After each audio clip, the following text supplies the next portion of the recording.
Good morning, kids! Are you familiar with these coins? Yan ang pag-uusapan natin ngayon. The following are the Philippine peso coins. 10 pesos, 5 pesos, 1 peso, 25 centavos, 10 centavos,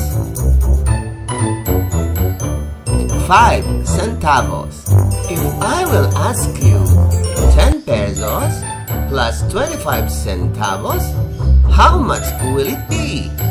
But before we could jump into adding the money, we need to learn how these coins are being written. This is a 10 peso coin. The number is preceded by a Philippine peso sign. The next is a 5 peso coin. This is a 1 peso coin. Philippine peso sign is written before 1.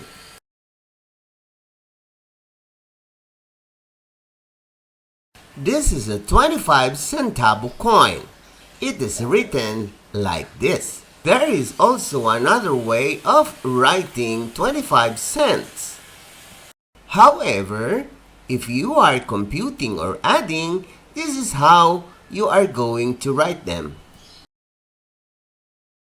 The next one is a 10 centavo coin. This is how 10 centavos is written.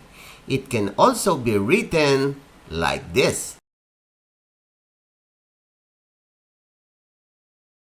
The last one is the 5 centavo coin. This is how you write when you compute. However, it can be written also like this. Now, let's learn how to add centavos. Do you still remember what coin is this? What is the value of this coin? Yes, this is 1.25 centavo coin.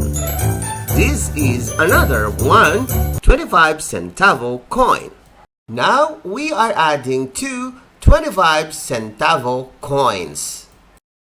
Therefore, 1.25 centavo coin plus 1.25 centavo coin is equal to 2.25 centavo coins.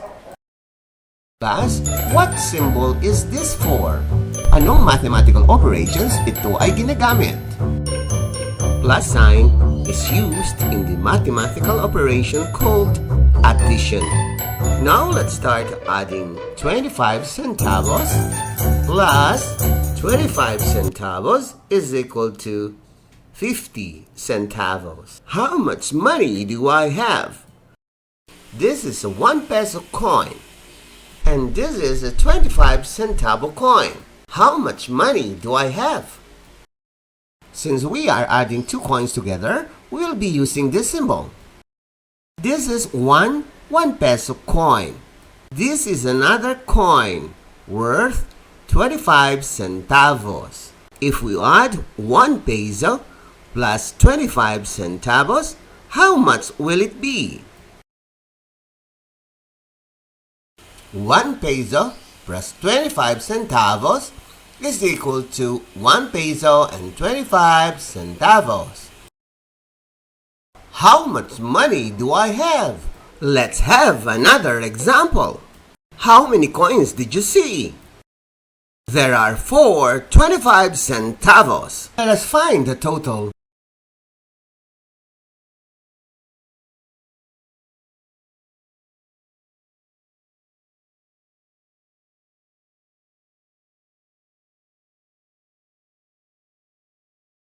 $25 centavos plus 25 centavos plus 25 centavos plus 25 centavos is equal to 1 peso.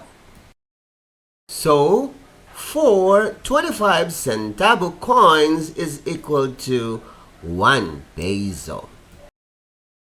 Now it's your turn to find out how much money do you have.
This project is brought to you by I Volunteer for Filipino Children.